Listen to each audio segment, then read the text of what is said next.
Welcome back. You are listening or watching to Light Up Pichwa. This is part 2 with Professor Ibrahim Özdemir. You can send me your feedback or comments through my website lightuppichwa.com or any other platform that you are subscribed to on Facebook or Instagram or iTunes, TuneIn Radio or YouTube channel. And don't forget to press the bell icon on YouTube channel and do subscribe, share. Let me know what you think of this podcast and any of the episodes that you have watched or listened. Enjoy. Question again. How can we approach environmental problems? First, this is a very important question. First, we have to understand what is environment, what we mean when we use the term, and because in the past, when we use the term ecology and environment, we use them only in chemistry and physics. But today, as you know, in Islam, everything in the universe is created by God, by Allah. And it is God who adorns the skies with the sun, the moon, the stars, and the face of the earth with the flowers, trees, gardens, orchids, and the various animal species.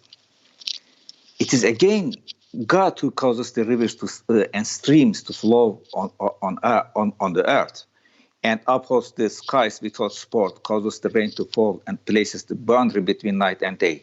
This is all from the Quran. Yes. So the Quran presents us an environment.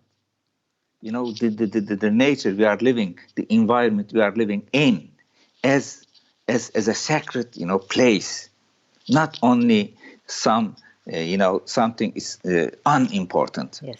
We are neglecting this dimension of Islam.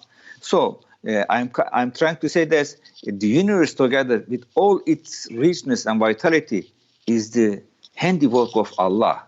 If so, we look at our environment, we have to be careful. When you when you visit a museum, the first thing, there was a lot of security cautions, Even sometimes they say, please don't use your flash when you're taking pictures, because it can harm to this some items on exhibitions. Mm-hmm. And they are protecting this for what? For future generations. Yes. So when we are approaching our environment, when we are interacting with our environment, we have to keep in mind this. It is not something we can buy with money. Yep, it is something important. It is given to us. Mm-hmm. It is given to us. It is presented to us.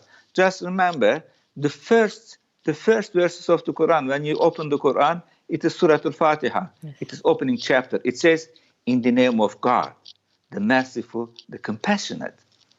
All praise to be God, the sustainer of all the worlds." That's it. Yes. This is my environment. Yes. This is why I understand with environment.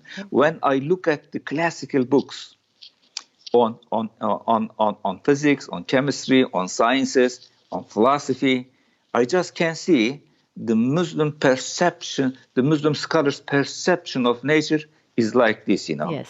The nature, the universe has been created by Allah and given to us to protect, to use it, and also to protect it. Yes. Then there is some limits when we are using these natural resources. Just remember, when you are taking ablution for prayer, yes, you can't overuse water. Yes. Even for prayer. Yes. So this is your water. Mm-hmm. But it means if you are not the owner of the water, and there is an ecosystem, and you can use the water, but you can't overuse it. Yeah. So we have to be conscious in using the water also. Yeah. Let me bring to you this term. I will also teach course on eco-psychology. Yes, please.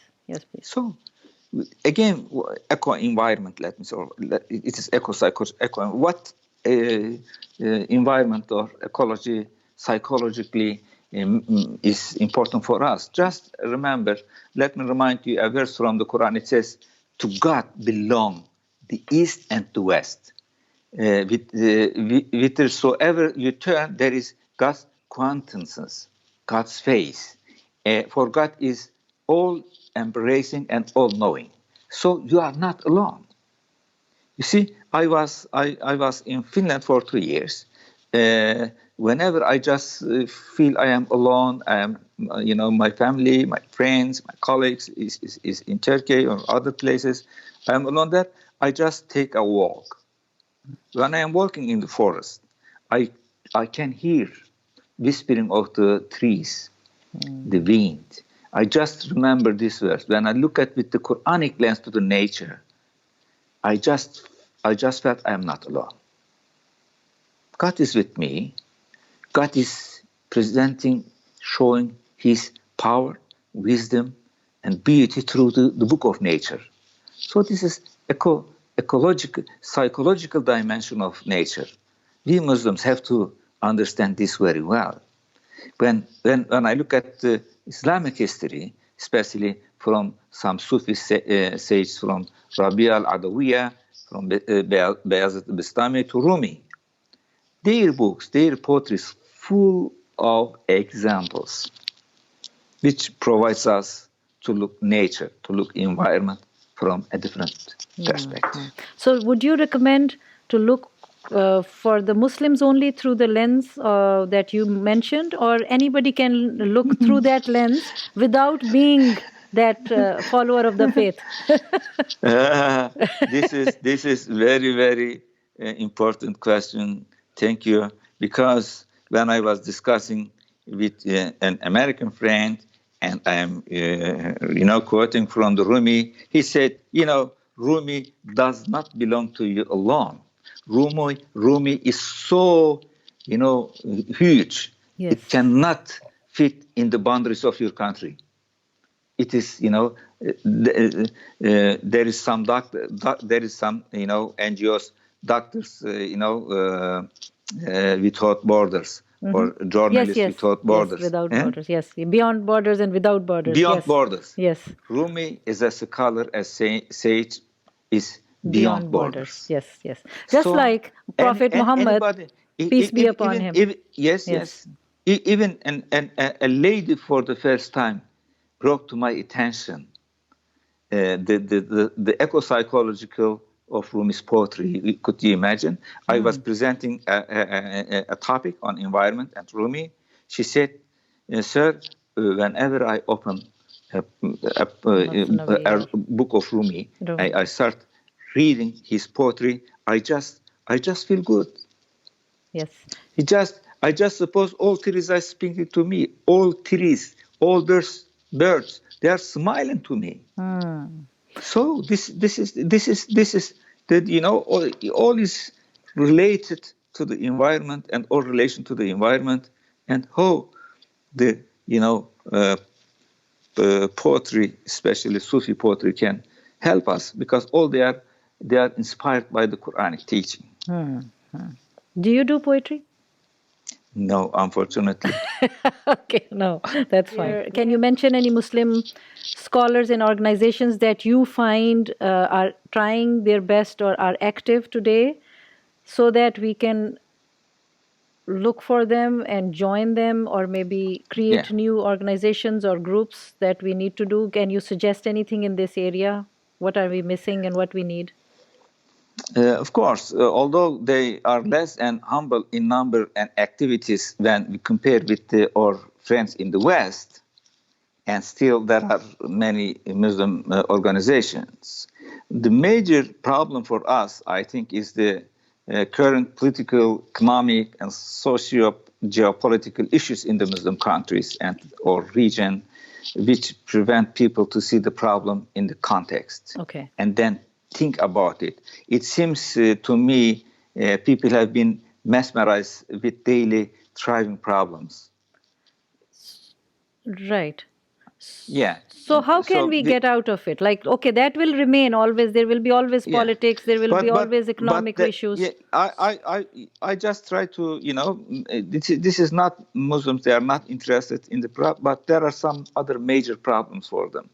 One of the first NGOs comes to my mind is the Islamic Foundation for Ecology and Environmental Sciences, founded by Fazlun Khalid in UK in the mid-80s, and has earned an international reputation as leaders in developing and specifically Islamic countries. We are learned from these organizations. They share their experiences with all of us, and they have. For example, we translated all their booklets and books into Turkish, and so it is used here. Now, traveling in the Muslim world, especially Indonesia, has very good active environmental groups. Mm-hmm. How can we make Muslim communities, homes, parents, teachers, schools, to get interested in this area so that we are not bogged down or distracted by the other immediate issues, or otherwise then we will never get to this? Okay.